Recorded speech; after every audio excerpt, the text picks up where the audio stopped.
اللہ عز و جل قرآن پاک میں فرماتا ہے، اور وہ جنہوں نے بے حیائی کا کوئی کام کر دیا، برائی کر دی، گناہ کیا یا اپنی جانوں پر ظلم کیا، والذین اذا فعلوا فاحشۃ او ظلموا انفسهم، پھر اس کے بعد اس سے توبہ کرنا چاہا، اس سے باز آنا چاہا، تو اس کی دو چیزیں اللہ تعالیٰ بیان فرماتا ہے۔ پہلی چیز یہ ہے کہ جس چیز کو چھوڑا ہے اس پر دوبارہ نہ جائے۔ دوسری چیز یہ ہے کہ اللہ کا ذکر کر کے اس سے تو اللہ معاف کرنے والا ہے، اللہ رحم کرنے والا ہے۔ انسان سے بے حیائیاں اور فواحشات ہو جاتی ہیں، خطاؤں کا مرکب ہے، لیکن بسا اوقات ایسا ہوتا ہے کہ یہ برائیاں اتنی بڑھ جاتی ہیں کہ انسان پھر انسان نہیں رہ جاتا، یہ جانوروں سے زیادہ ذلیل ہو جاتا ہے۔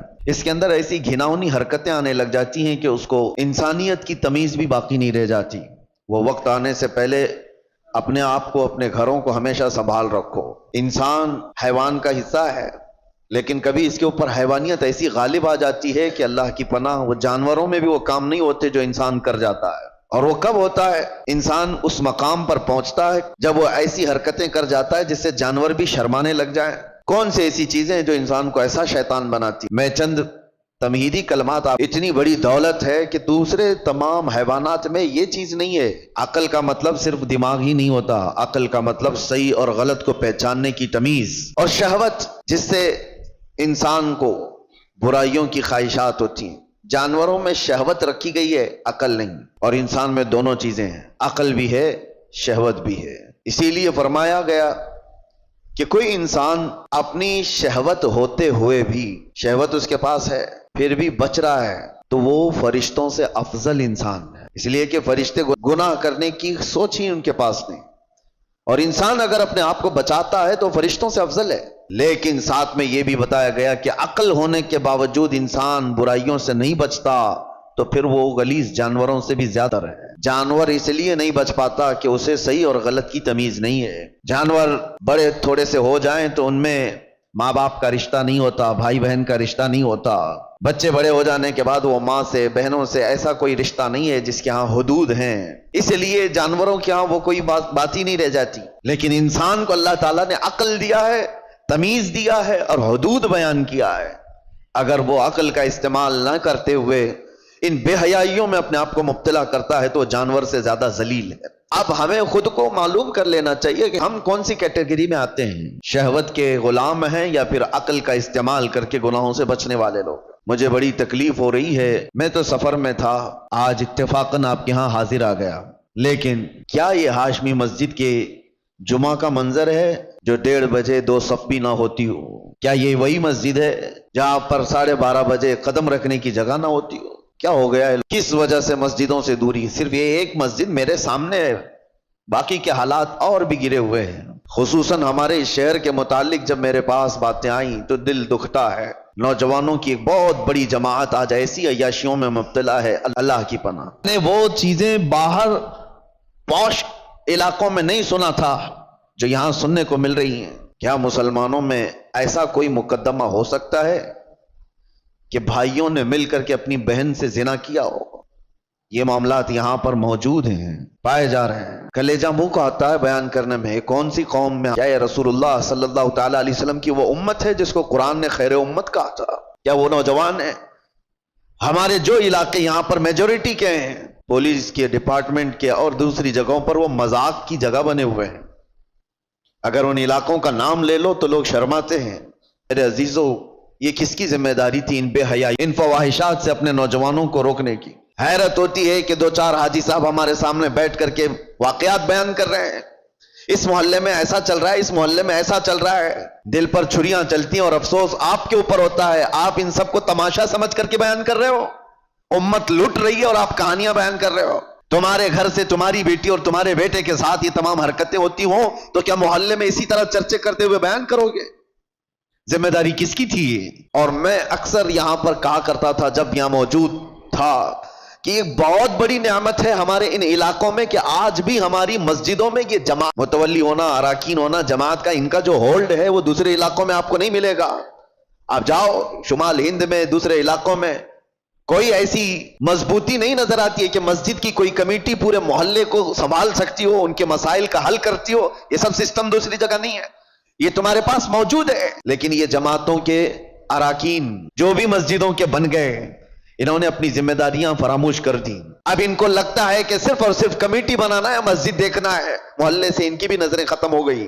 ہم دیکھ رہے ہیں کئی محلے ایسے ہیں جن میں نوجوان، پہلے کیا کسی کی ہمت ہوتی تھی کہ جماعت والوں کے سامنے کوئی بچے آ کر کے ایسی حرکتیں کریں یا ان کے سامنے بے حیائی کریں؟ ہوتا یہ تھا، ڈر تھا محلے والوں کو کہ ہمارے نکاح منگنی ولیمے میں دیکھ رہا ہوں ان چھوٹے بچوں کو. اب میں ہر ایک کا نام لے کر کے ذکر کروں تو ظاہر سی بات ہے دنیا بھر میں باتیں وائرل ہوتی ہیں، لیکن سمجھنے والے سمجھ سکتے ہیں. اسکول کے چوتھی کلاس کے بچے کو، چوتھی کلاس کا بچہ مشکل سے میرے خیال سے 9 سال کی عمر کا ہوتا ہوگا، اس کے دادا میرے پاس لے کر کے آئے اور کہتے ہیں کہ یہ نشہ، کون سا نشہ؟ تو لوگ بیڑی سگریٹ گٹکا کو بھی سمجھ جاتے ہیں، بولتے ہیں. بہت سارے لوگوں کو ایسا لگتا ہے، اس کو بھی نشہ سمجھتے ہیں، اور بڑے جو پرانے ہوتے تھے اس سے بھی بچتے تھے.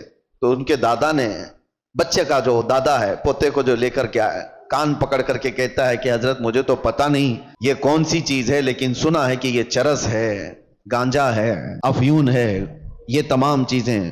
حیرت ہوئی. 9 سال کا بچہ سے پوچھا کہاں سے تمہارے پاس یہ سب چیزیں آئیں؟ کہا اسکول میں تو مل جاتی ہیں، باہر سے کوئی بھیا آتے ہیں اور دے بھی دیتے ہیں. میرے عزیزو، ذمہ داری کا احساس کرو. یہ وہ بچے ہیں جو امت کا مستقبل ہیں. درد ہوتا ہے ان نوجوانوں کو دیکھ کر کہ میرے مصطفیٰ کریم صلی اللہ تعالی علیہ وسلم کی یہ بھولی امت، جس کے لیے میرے آقا رات بھر کھڑے ہو کر کے رویا کرتے تھے، آج وہ امت کا یہ حال ہے کہ اپنے نبی رحمت صلی اللہ تعالی علیہ وسلم کی تعلیمات کو پیٹ پیچھے ڈال چکی. حالات ایسے کہ نوجوان آج یہی سوچ کر کے بیٹھ گئے، جیسی ان کی عمر 16 سال کے اوپر ہونے لگی، سب سے پہلا ان کا کام ہے کہ کوئی لڑکی کو پھانس لیا جائے، اس سے معاشقہ کریں، عشق کی داستانیں لکھی جائیں گی. یہی ساری زندگی کے مقاصد ہیں تمہارے. 16 سال تو میں بہت دور کی بات کر رہا ہوں، اب تو اسکول کے چھوٹے سے بچے یہ تمام فنڈے حل کر کے بتا دیتے ہیں. فیس بک، انسٹا، یہ تمام چیزیں چھوٹے چھوٹے بچوں کے ہاتھوں میں موجود ہے، اور وہ پرانے زمانے کے بوڑھوں سے زیادہ جانتے ہیں. بے حیائیوں کا دور آ گیا. اب مجھے وہ حدیث یاد آتی ہے، ابھی جسٹ مسجد میں آتے ہوئے قبرستان کے پاس سے گزر رہا تھا، دماغ میں یہ ساری باتیں گھوم رہی تھی، جب کسی نے آ کر کے مجھ سے یہ کہا کہ یہاں وہ معاملہ بھی ہے کہ بھائیوں نے بہن کے ساتھ زنا کیا ہے. قبرستان دیکھتے ہوئے مجھے میرے مصطفیٰ کی وہ بات یاد آئی. اللہ کے نبی صلی اللہ تعالی علیہ وسلم نے ارشاد فرمایا تھا، ایک دور تم پر ایسا آئے گا کہ تم قبرستان کے پاس سے گزرو گے تو تمہیں یہ خیال آئے گا کاش میں اس میں ہوتا تو زیادہ اچھا ہوتا، کیونکہ جو جا چکے، جو دفن ہو چکے، وہ بہت سارے فتنوں سے محفوظ ہو گئے ہیں. ہمارا حال ہے ابھی مقابلے کا. ہمیں یہ چیلنجز کا، گناہوں کا ایسا دورہ ہے، کس سے کہا جائے. کبھی اس بات کا بھی ڈر لگتا ہے کہ پوری جماعت امت مسلمہ کو اپنے ٹارگٹ پر رکھی ہوئی ہیں. تمہیں کیا نہیں پتا، آج نہیں دیکھتے ہو کہ اس صبح سے شام تک سوشل میڈیا بھرا ہوا دکھتا ہے، اسلام کو گالیاں دینے والوں کی ایک انبار ہے. نبی پاک صلی اللہ تعالی علیہ وسلم پر نشانے نہیں بنائے جاتے. آج ٹی وی کھولو، کسی چینل کو دیکھو تو اسلام کا مذاق اڑانے والے کتے بیٹھے ہوئے ہوتے ہیں، بھونک رہے ہوتے ہیں. قرآن کی آیتوں پر ڈسکشن چل رہا ہے، اذان کو لے کر مسائل اٹھائے جا رہے ہیں، کلمے پر بات آ گئی، تمہیں سب پتا ہے. اور ان حالات میں جب گھر کو آگ لگی ہوئی ہے، نوجوان بچے عیاشیوں میں مبتلا ہے، یہ لڑکیوں کو پھنسانے میں مبتلا ہے، فیس بک چڑھتے ہوئے پوری، جو جس چیز کا ذمہ دار ہے وہ ذمہ داری نہیں ادا کرے گا تو قیامت کے دن سوال ہوگا. کلکم راعن وکلکم مسئول عن رعیتہ. میرے آقا نے فرمایا تم میں سے ہر ایک نگہبان ہے اپنے نیچے والوں کا. قیامت کے دن تم سے سوال ہوگا تمہارے نیچے والے بگڑے کیوں، تم سے جو ماتحت تھے وہ بگڑے کیوں تھے. باپ سے اس کے اولاد کے بارے میں پوچھا جائے، محلے کے بڑے ذمہ دار سے اس کے محلے والوں کے بارے میں پوچھا جائے گا، تمہارے آس پاس رہنے والے بگڑے کیوں تھے. یہاں ذمہ داری کا احساس کرو. اب تو یہ بھی ڈر لگنے لگا. پہلے کا وہ سنہرا ماحول تھا، ہم کسی محلے سے گزرتے تھے تو اصلاح کرنے والوں کی ایک بڑی جماعت نظر آتی تھی، نماز جانے والوں کی ایک بڑی جماعت نظر آتی تھی، ٹوپیوں والے، نوجوان داڑھیوں والے بھی نظر آتے تھے. آج حال ہے، ہو سکتا ہے میری یہ باتیں کچھ کو لوگوں کو بری لگ رہی ہوں گی. تبلیغ کرنے والے بہت سارے مبلغین بھی بنتے تھے، اپنوں میں سے ہی تو بنتے تھے مبلغین، وہ کہاں چلے گئے؟ انہوں نے بھی اپنا سیف زون بنا لیا کہ ہم اپنے حلقے میں رہیں گے، باقی دنیا جائے بھاڑ میں، مر رہی ہے قوم تو جائے، اس کو کون دیکھے. وہ اصلاح کا شعبہ بھی چھوڑ دیا گیا ہے، اور اب تو اصلاح کرنے والے ہمارے محلے سے بھی نہیں گزر رہے ہیں.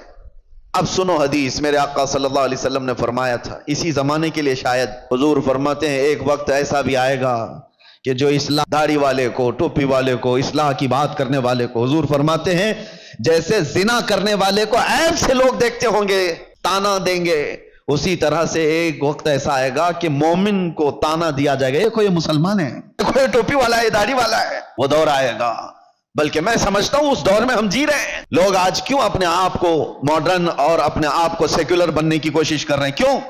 اس لیے کہ وہ ان تانوں سے گھبرا رہے ہیں، ڈر رہے ہیں۔ میں محلے میں کھڑے ہو کر کے اگر کسی کی اصلاح کی بات کروں گا تو لوگ میرا پچھلا نکال دیں گے، مجھے بھی بولیں گے جمعہ 8 دن ہو گئے ابھی حج کو چلا تو۔ یہ سارے تانے تو سننے پڑیں گے میرے عزیزوں۔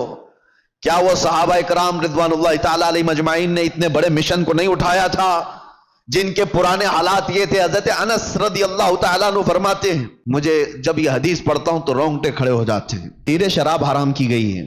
ایک وقت ایسا آیا تھا کہ شام کا وقت تھا، قہبہ خانے جہاں پر شراب بکتی تھی لوگ آ کر کے بیٹھ کر کے پیتے تھے جیسے ہوٹل ہوتے ہیں۔ حضرت انس کہتے میں شراب لوگوں کو پیالوں میں بھر کر دیا کرتا تھا۔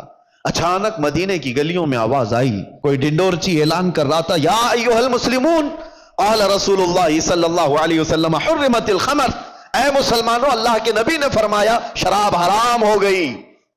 اعلان کانوں میں سنا۔ حضرت انس کہتے میرے ہاتھ سے پیالی گر گئی۔ 50 سال 60 سال پرانی شراب وہ لوگ جمع کر کے رکھتے تھے، ایسے نہیں نئی نئی شراب، 50 سال پرانی مٹکوں میں جمع کی ہوئی شراب ہوتی تھی ان کی پینے والی، اس پہ فخر کرتے تھے۔ حضرت انس کہتے میں نے تو پیالی چھوٹ گئی، لوگ جو بیٹھے ہوئے تھے کوئی اپنے منہ سے لبوں تک لگایا ہوا تھا وہیں سے اس نے پٹک دیا، آواز آئی وہیں سے پھینک دیا کہ اللہ کے نبی نے فرمایا حرام ہو گئی، پٹک دیا۔ میں سوچتا ہوں کبھی پڑھتا ہوں تو رونگٹے کھڑے ہوتے ہیں، کیا صحابہ میں یہ فرما برداری کا جذبہ تھا؟ ان کے کانوں میں صرف بات پڑی، وہ بھی ڈائریکٹ رسول اللہ کی نہیں، کوئی اعلان کرنے والا بیان کر رہا ہے۔ وہ یہ سوچ تو سکتے تھے کہ ابھی قانون آیا ہے، امپلیمنٹ ہونے میں ٹائم لگ سکتا ہے، کل جا کر کے حضور سے بات کر لیں گے کہ صحیح میں حرام ہوئی یا نہیں، کنفرمیشن کے بعد چھوڑ دیں گے۔ نہیں، صرف کسی ایک مسلمان کی آواز آئی کہ اللہ کے نبی نے فرمایا، وہ صحابہ نے توڑ دیا مٹکے۔ 50 سال پرانے۔ حضرت انس کہتے رات ہوتے ہوتے مدینے کی ساری نالیاں شراب سے بہ رہی تھی، جن کے ہاں جو جو جمع رکھا تھا سب اٹھا کر کے پھینک دیا۔ یہ امت تھی میرے مصطفیٰ کی، یہ وہ صحابہ کی فرمانبردار تھی۔ اس کو کہتے ہیں محبت۔ کانوں میں بات پڑ جائے اپنے آقا کی تو چھوڑ دے بندہ اس چیز کو۔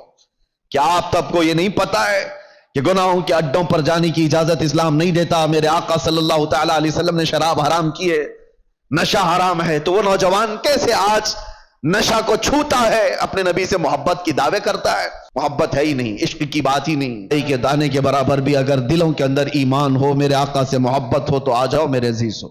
اے نوجوانوں، وقت بہت تیزی سے ڈھل رہا ہے، آپ کو پتہ بھی نہیں۔ آج میں اس مقام پر آپ کے سامنے کھڑا ہوں، آپ کو اندازہ ہے مجھے تو کچھ نیا نہیں لگتا، لیکن 10 سال کے بعد ہے، 10 سال گزر چکے، پیچھے پلٹ کر کے دیکھتا ہوں تو سوچتا ہوں کیا ایک اشرا گزر گئی ہماری زندگی کی، 10 سال کے بعد اس مسئلے پہ پھر آئے۔ یہ 10 سال کا عرصہ اتنی تیزی سے گزر رہا ہے تو یاد رکھو موت بہت تیزی سے تمہارے قریب آ رہی ہے، بہت تیزی سے۔ اور حضور پاک صلی اللہ تعالی علیہ وسلم کی وہ حدیث بھی میں آپ کو سناؤں، قیامت کے قریب ایسے حالات ہوں گے کہ بچے جوان نظر آئیں گے اور جوان بوڑھے نظر آئیں گے۔ کیا آج نہیں معلوم آپ کو؟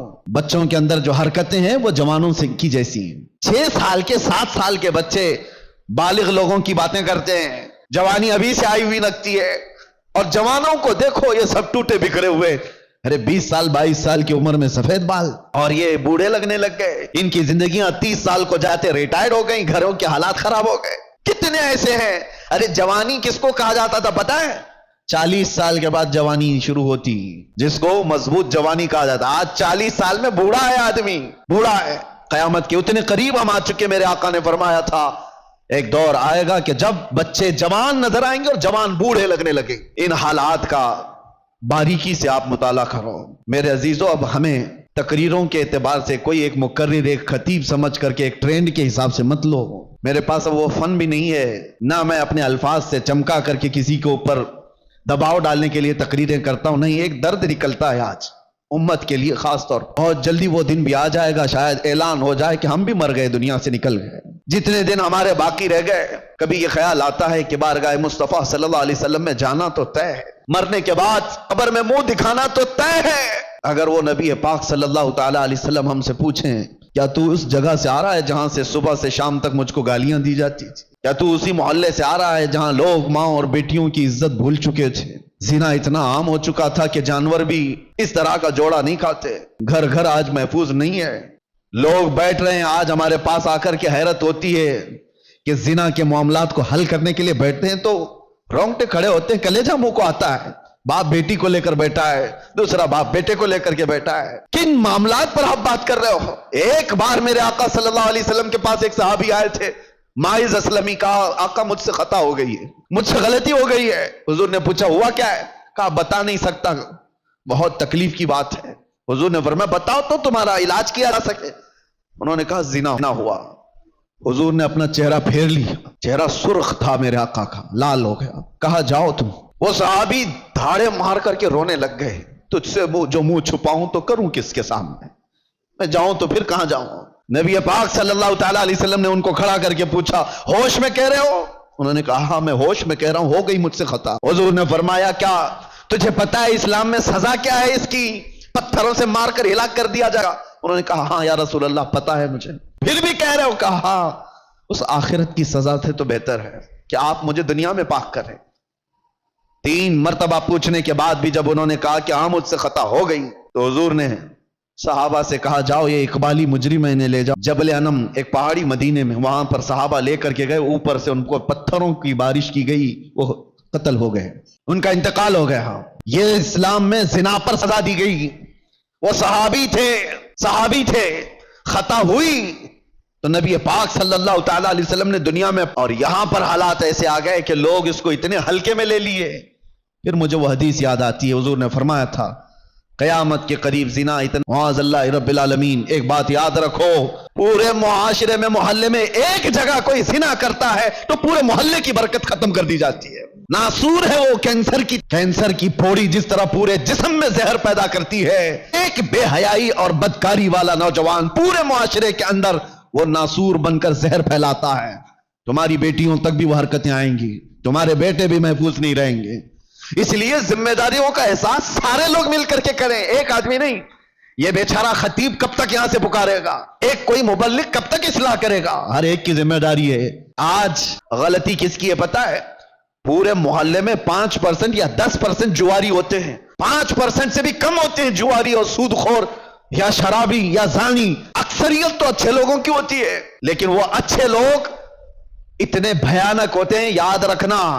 ان 5 کو جنہوں نے کھلی چھوٹ دی تھی، یہ 95 لوگوں کی بھی وہی سزا ہوگی جو اس جواری، کیونکہ معاشرے کو برباد کرنے میں ان 5 لوگوں کا ہاتھ کم تھا، خاموش رہنے والوں کا ہاتھ زیادہ تھا۔ یہ سپورٹر تھے، گناہ دیکھ کر کے ہنستے ہوئے چلے جاتے تھے، میرے گھر میں تھوڑی نا اور فلاں کا کہ فلاں نشہ کر رہا ہے۔ پہلے حال یہ تھے کہ ہماری جماعت کے لوگ کہیں بیٹھے ہوتے تھے تو آوارہ لوگ ان کے سامنے سے گزرنے میں بھی ڈرتے تھے، گزرنے میں انہیں ڈر لگتا تھا کہ بڑے لوگ بیٹھے ہوئے ہیں۔ تو وقار ختم کیوں ہوتا گیا؟ اپنی ذمہ داری کا احساس جب بندہ ختم کر، تو اقبال نے یہ بہت پہلے کہا، قوت فکر و عمل پہلے فنا ہو جاتی ہے تب کسی قوم کی شوکت پہ زوال آتا ہے۔ سوچنے سمجھنے کی صلاحیت پہلے یہ ختم ہو جاتی ہے، تب جا کر کے قوم کے اندر بدکاریاں پھیل جاتی ہیں، یہ زبوں حالی کا شکار ہوتی ہیں۔ آج قوم کے اندر جو معاملات ہیں، ہم گرے ہوئے اس لیے ہیں کہ ہم اپنی ذمہ داریاں نہیں سنبھالنا چاہتے۔ اب ظاہر سی بات ہے، ایک آدمی بولے گا تو اس کو پکڑ کر کے لے جائیں گے، بند کر دیں گے، دوسرا اٹھے گا اس کو پکڑ کر بند کریں گے، اور سارے لوگ تماشا دیکھتے رہیں گے، یہ سوچیں گے نہیں یہ نہیں کرنا ہے، بولنا نہیں ہے۔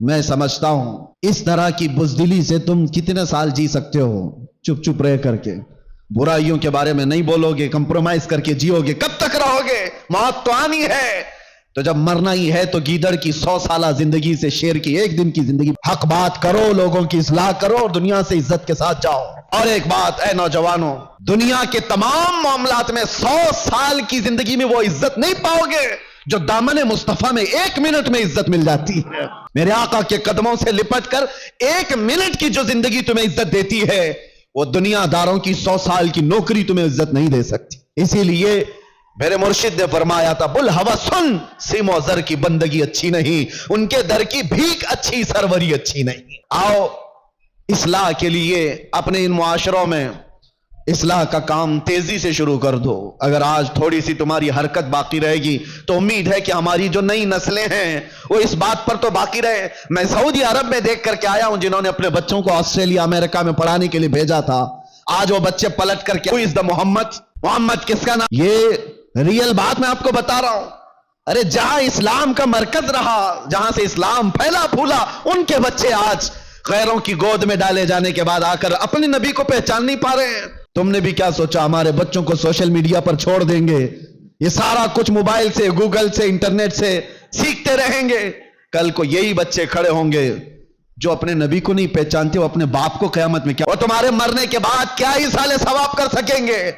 ادھر تمہارا جنازہ لا کر کے رکھا گیا ہوگا، تمہارا بیٹا باہر کھڑے ہو کر کے انتظار کر رہا ہوگا، نماز ہو جائے گی تو اٹھاؤں اور ڈا کر کے دفن کر کے آؤں.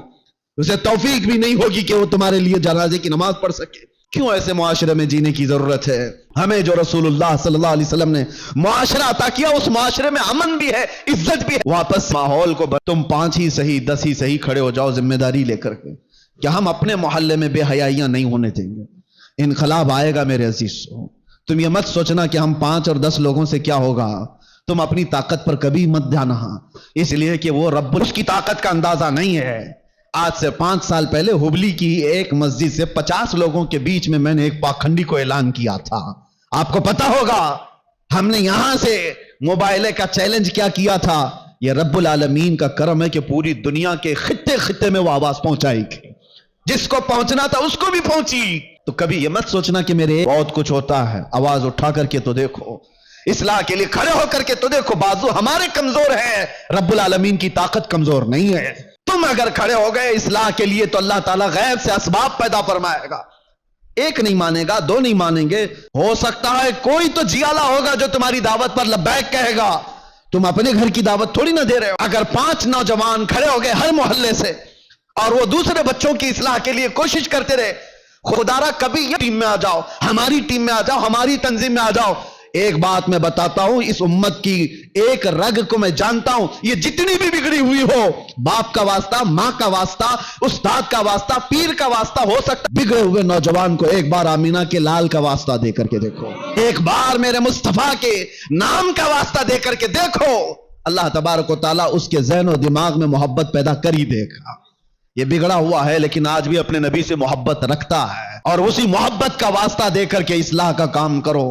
ورنہ آج جو میں سن کر کے آیا ہوں، کھڑے ہونے کی ہمت بھی نہیں تھی، اتنی دیر میں بول لیا، کھڑے ہونے کی ہمت نہیں تھی. بتاؤ میرے عزیزو، جس کے علاقے میں آ کر کے اس کو یہ خبر دے دی جائے کہ آپ کے علاقے میں بھائی بہن سے زنا کر رہا ہے، اسے بولنے کی کیا جرأت ہوگی؟ اسے کھڑے امت مصطفیٰ صلی اللہ تعالی علیہ وسلم اس پوزیشن پر آ گئی کہ ہم غیروں میں بھی یہ بات نہیں سن پاتے، غیروں میں یہ بات نہیں سن پاتے. مسلمانوں کے گھروں میں یہ چیز ہو سکتی ہے. اس لیے آج میرا یہ پیغام ہے، اگر سارے لوگ ذمہ داریوں کا احساس نہ کریں گے تو کل کو پکڑ ہماری بھی اور تمہاری بھی ہوگی. جماعت کے اراکین، اپنی ذمہ داریوں سے بھاگو مت. اللہ نے تمہیں کسی خاص مقصد کے لیے اس مسجد کی خدمت عطا کی ہے. ہر مسجد کے لیے کہہ رہا ہوں، اسی مسجد کی بات نہیں. تم اپنا کھویا ہوا وقار اٹھاؤ، سنبھالو. 2-4 لوگ تمہارے ان فیصلوں کے خلاف ہو جائیں گے، کوئی پر تم اگر اس زمام کو مضبوطی سے پکڑ لو گے کہ معاشرے میں ان بے حیائیوں اور گندگیوں کو ہم ہونے نہیں دیں گے، تو ہو سکتا ہے 2-4 لوگ مخالف ہوں گے، لیکن دیکھنا اللہ تعالیٰ تمہاری غیب سے مدد کے لیے فرشتوں کو اتارے گا کہ امت مصطفیٰ کی اصلاح کے لیے بیٹھا ہوا ہے. دنیا کوستی ہے تو کوسے، لیکن آپ اپنی ذمہ داری پوری کرو. کوئی بچہ بگڑتا ہے تو معاشرے کے ذمہ دار اراکین جماعت اس کا سے جائزہ لے اور اس پر پکڑ بنا. نکل جانے کے بعد پھر اللہ تبارک و تعالی ہم کس طرح سے رکھا ہے، ہمیشہ خیر یا رب العالمین یا اکرم الاکرمین تیرے دربار میں عاجزانہ فقیرانہ التجا ہے کہ مولا ہم ویسے ہی بغیر کسی قیادت کے بھٹکے ہوئے ہیں. اللہ ہم کسی کے ساتھ کوئی بغیر مرکزیت کے آوارہ ہے. اے اللہ تو بھی ہمیں تنہا نہ چھوڑ دے. تیرے نبی کا واسطہ مولا اس امت کو اس یتیمی کی حالت میں تنہا نہ چھوڑ. ہمارے معاشرے میں غیب سے اصلاح کرنے والوں کی جماعت پیدا فرما. اے اللہ علماء صالحین کو ہمارے درمیان پیدا فرما. ہماری قوم کو اور ہمارے بچوں کو تیرے حبیب پاک کا سچا شہدائی بنا دے. اے اللہ اے کریم خدا، جن بے حیائیوں اور برائیوں سے ہمارا کلیجہ منہ کو آتا ہے، ان بے حیائیوں اور برائیوں سے ہمارے گھروں کے دروازوں کی حفاظت فرما. یہ بے حیائی ہمارے گھر کے دروازوں پر دستک نہ دے. ہماری اولاد، ہماری بہنیں، ہماری مائیں، سب کی عزتوں کی حفاظت فرما. مولا آخری دم تک تیرے نبی پاک کے غلاموں میں ہمارا شمار فرما، اور مریں تو تیرے نبی کی محبت میں دنیا سے جائیں. خاتمہ بالخیر عطا فرما. وصلی اللہ تعالی علی خیر خلق محمد وآلہ وصحبہ اجمعین، وآخر دعوانا الحمد للہ رب العالمین. السلام علیکم.